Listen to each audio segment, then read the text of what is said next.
Hi friends, ನಾನಿವತ್ತು chicken gravy ಮಾಡ್ತಾಯಿದ್ದೀನಿ. ಈ ಒಂದು ಚಿಕನ್ ಗ್ರೇವಿ ಮಾಡೋಕ್ಕೆ ಕಾರಣ ಏನಪ್ಪ ಅಂತ ಹೇಳಿದ್ರೆ, ನಾನು ಮೊನ್ನೆ ಒಂದು ವೀಡಿಯೋ ಪರೋಟ ಮತ್ತು ಚಿಕನ್ ಗ್ರೇವಿ ಅಂತೇಳಿ ಒಂದು ವೀಡಿಯೋ ಅಪ್ಲೋಡ್ ಮಾಡಿದ್ದೆ. ಅದನ್ನು ನೋಡಿಬಿಟ್ಟು ನನಗೆ ಒಂದು ಕಮೆಂಟ್ ಬಂದಿತ್ತು, ನಮಗೆ ಚಿಕನ್ ಗ್ರೇವಿದೊಂದು ರೆಸಿಪಿ ನಮ್ಮ ಜೊತೆ ಶೇರ್ ಮಾಡ್ಕೊಳ್ಳಿ ಅಂತ. ಅದಕ್ಕೋಸ್ಕರ ನಾನಿವತ್ತು ಈ ಒಂದು ಟೇಸ್ಟಿ ಆಗಿರುವಂಥ ಒಂದು ಚಿಕನ್ ಗ್ರೇವಿ ನಿಮ್ಮ ಜೊತೆ ಶೇರ್ ಮಾಡ್ಕೊಳ್ತಾ ಇದ್ದೀನಿ. ಇದಕ್ಕೆ ನಾನು ಏನೆಲ್ಲ ಮಸಾಲ ಸಾಮಗ್ರಿಗಳನ್ನ ಹಾಕ್ಬಿಟ್ಟು ಈ ಒಂದು ಚಿಕನ್ ಗ್ರೇವಿ ಮಾಡಿಕೊಂಡು ಅಂತ ನೋಡ್ಕೊಂಡು ಬರುವ.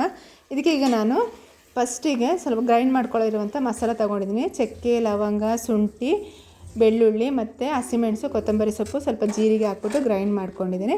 ಮತ್ತು ಇಲ್ಲಿ ಸ್ಟವ್ ಮೇಲೆ ಒಂದು ಕುಕ್ಕರ್ ಇಟ್ಬಿಟ್ಟು ಸ್ವಲ್ಪ ಎಣ್ಣೆ ಹಾಕ್ಕೊಂಡು ಒಂದು ದೊಡ್ಡ ಈರುಳ್ಳಿನ ಉದ್ದುದಕ್ಕೆ ಕಟ್ ಮಾಡಿ ಹಾಕ್ಕೊಂಡಿದ್ದೀನಿ. ಹಾಕ್ಕೊಂಡು ಅದು ಈರುಳ್ಳಿ ಸ್ವಲ್ಪ ಗೋಲ್ಡನ್ ಕಲರ್ ಬಂದ ಮೇಲೆ ನಾವು ಈ ಒಂದು ಗ್ರೈಂಡ್ ಮಾಡ್ಕೊಂಡಿರುವಂಥ ಮಸಾಲನ ಹಾಕ್ಬಿಟ್ಟು ಚೆನ್ನಾಗಿ ಫ್ರೈ ಮಾಡ್ಕೋಬೇಕು. ಫ್ರೈ ಮಾಡ್ಕೊಂಡು ಆದಮೇಲೆ ಮತ್ತು ನಾವು 2 ಟೊಮೆಟೊನ ಕಟ್ ಮಾಡಿ ಹಾಕ್ಕೊಂಡಿದ್ವಿ. ಟೊಮೆಟೊ ಹಾಕಿದ್ಮೇಲೆ ಸ್ವಲ್ಪ ಉಪ್ಪು ಹಾಕ್ಕೊಂಡು ನಾವು ಅದನ್ನು ಸ್ವಲ್ಪ ಫ್ರೈ ಮಾಡ್ಕೊಳ್ಳೋಣ. ಫ್ರೈ ಮಾಡ್ಕೊಂಡು ಆದಮೇಲೆ ಅದಕ್ಕೆ ಮಸಾಲ ಸಾಮಗ್ರಿಗಳನ್ನ ಹಾಕ್ಕೊಳ್ಳೋಣ.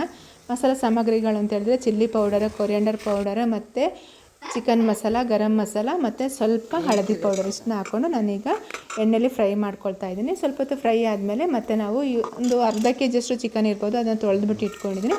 ಅದನ್ನು ಅದಕ್ಕೆ ಹಾಕ್ಬಿಟ್ಟು ಚೆನ್ನಾಗಿ ನಾವು ಮಿಕ್ಸ್ ಮಾಡಿಬಿಟ್ಟು ನೀರು ಹಾಕದೆ ಒಂದು 10 ನಿಮಿಷ ಬೇಯಿಸ್ಕೊಳ್ಳೋಣ.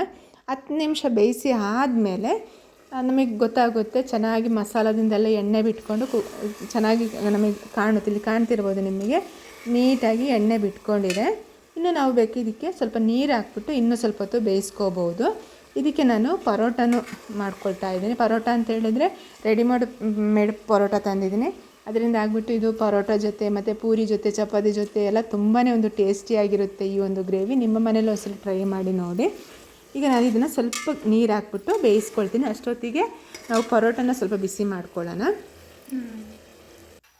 ಇಲ್ಲಿಗ ಪರೋಟನ ಬಿಸಿ ಮಾಡ್ತಾಯಿದ್ದೀನಿ. ಸಿಂಪಲ್ಲಾಗಿ ನಾನು ಇವತ್ತು ಆ ಒಂದು ಚಿಕನ್ ಗ್ರೇವಿನ ನಿಮ್ಮ ಜೊತೆ ಶೇರ್ ಮಾಡ್ಕೊಂಡಿದ್ದೀನಿ. ನಮ್ಮ ಮನೆಯಲ್ಲಿ ಏನೆಲ್ಲ ಸಾಮಗ್ರಿಗಳುಂಟು ಆ ಸಾಮಗ್ರಿಗಳನ್ನ ಹಾಕ್ಬಿಟ್ಟು ನಾನು ಇವತ್ತು ಆ ಒಂದು ಚಿಕನ್ ಗ್ರೇವಿ ಮಾಡ್ಕೊಂಡಿದ್ದೀನಿ. ಇಲ್ಲಿಗ ಪರೋಟನ ಬಿಸಿ ಆಗ್ತಾಯಿದೆ.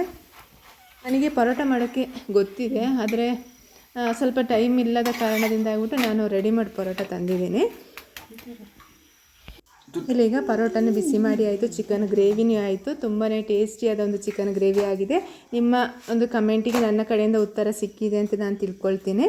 ನಿಮ್ಮ ಮನೇಲಿ ಒಂದ್ಸಲ ಟ್ರೈ ಮಾಡಿ ಈ ಒಂದು ಚಿಕನ್ ಗ್ರೇವಿನ. ಮತ್ತು ಪರೋಟ ಮಾಡೋಕ್ಕೆ ಗೊತ್ತಿದ್ರೆ ಓಕೆ, ಮನೇಲೇ ಮಾಡಿ. ಇಲ್ಲ ಅಂತಂದರೆ ರೆಡಿಮೇಡ್ ಪರೋಟ ತಂದುಬಿಟ್ಟು ಒಂದ್ಸಲ ಟೇಸ್ಟ್ ನೋಡಿ, ತುಂಬಾ ಒಂದು ಟೇಸ್ಟಿಯಾಗಿರುತ್ತೆ.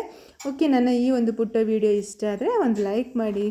ಮತ್ತು ನಿಮ್ಮ ಮನೇಲೂ ಒಂದ್ಸಲ ಟ್ರೈ ಮಾಡಿ ನನಗೆ ಹೇಗಿದೆ ಅಂತೇಳಿ ಕಮೆಂಟ್ ಮೂಲಕ ತಿಳಿಸಿ. ಕಾಣ್ತಿರ್ಬೋದು ನಾನು ಸ್ವಲ್ಪ ನೀರು ಹಾಕ್ಬಿಟ್ಟು ಇಲ್ಲಿಗ ನಾನು ಈ ಒಂದು ಚಿಕನ್ ಗ್ರೇವಿ ಮಾಡ್ಕೊಂಡಿರೋದ್ರಿಂದ ಈ ಥರ ಇದೆ. Thank you.